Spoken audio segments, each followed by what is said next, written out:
What's up guys, my name is Ace, and the list of maps that are expected to launch with Modern Warfare 2 have been leaked, or data mined actually, directly from the game. So in today's video, I just wanted to go through and talk about this map list, as well as compare this map count to previous Call of Duty games. But before we do that, there is a big disclaimer here. This was all data mined from the game before the big day one update, and things definitely still can change with that day one update. I don't suspect this map list will be changing much, if at all. I just wanted to point out that there's a chance that it will change slightly. But without further ado, let's go through this, and the best way this was formatted was by the Ghost of Hope on Twitter, so we're just gonna go off his tweet here, even though I don't know if he's the original source of this or who is exactly. But for our core 6v6 maps, it looks like we have 11 maps currently in the game. We have Breamberg Hotel, Museum, Mercado Las Almas, all three of those we had access to in the beta. Then we have Tarak, Crown Raceway, which is formerly known as Grand Prix. It looks like they had to make some adjustments due to some legal issues, but that's the map that was, I think, meant to be in the beta initially, but like I said, they ran into some legal issues and therefore they were unable to put that into the beta. After that, we have El Bagra Fortress, which was confirmed in the blog post earlier this week from Call of Duty.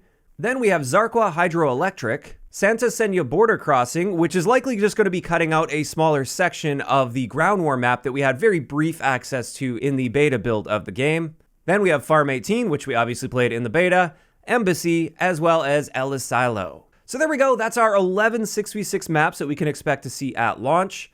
But then on top of that, we also have our ground war maps, which are the large-scale maps for the large-scale modes. And with this, we have Said, Seraph Bay, and Santa Senya. We had access to all of those in the beta, although Santa Senya, like I said, was only available for a very short time during the beta. And then on top of that, we have Zarqwa Hydroelectric and El Bagra Fortress. Once again, these are likely to be much more expanded versions of the 6v6 maps that we saw in that list.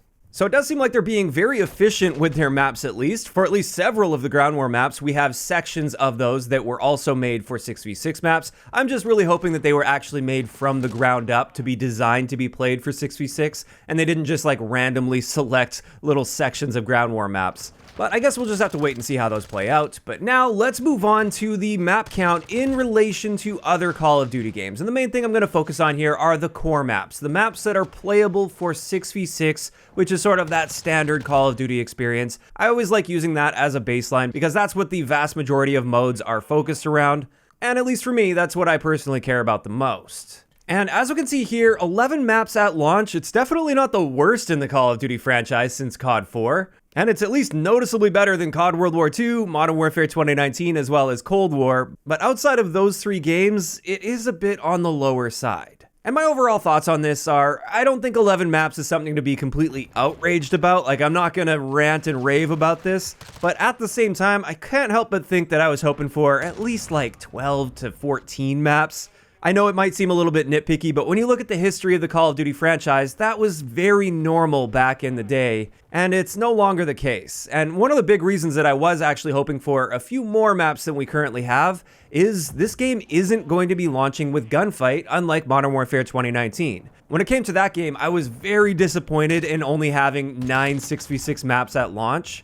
But at the same time, I could at least understand the fact that they had a bunch of gunfight maps in there as well, and also ground war maps, so there was a lot of total content there. Whereas with Modern Warfare 2, it's only the 6v6 maps as well as the ground war maps, and there's no gunfight mixed in there at all. And that right there is why I was hoping for a slightly better map count than we're getting. But at the end of the day, 11 maps is something that I can live with at least. I'm not overjoyed by it, but I'm also not outraged.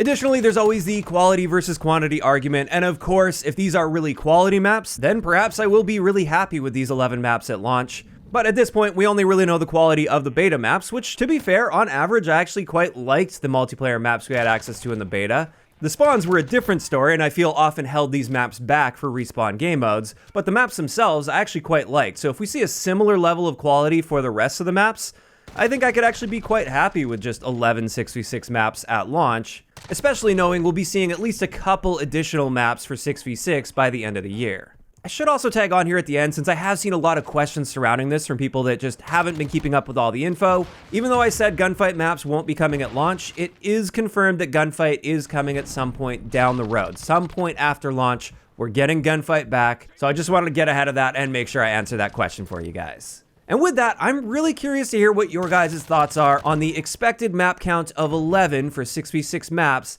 at launch for Modern Warfare 2. Do you think this is going to be enough? Do you think that's enough 6v6 maps to really keep you engaged until we start getting more DLC maps? Or are you disappointed in only seeing 11 maps for launch? Just let me know all of those thoughts down below. If you enjoyed the video, a like rating is always appreciated, and don't forget to subscribe for more if you haven't already. I'll talk to you guys next time.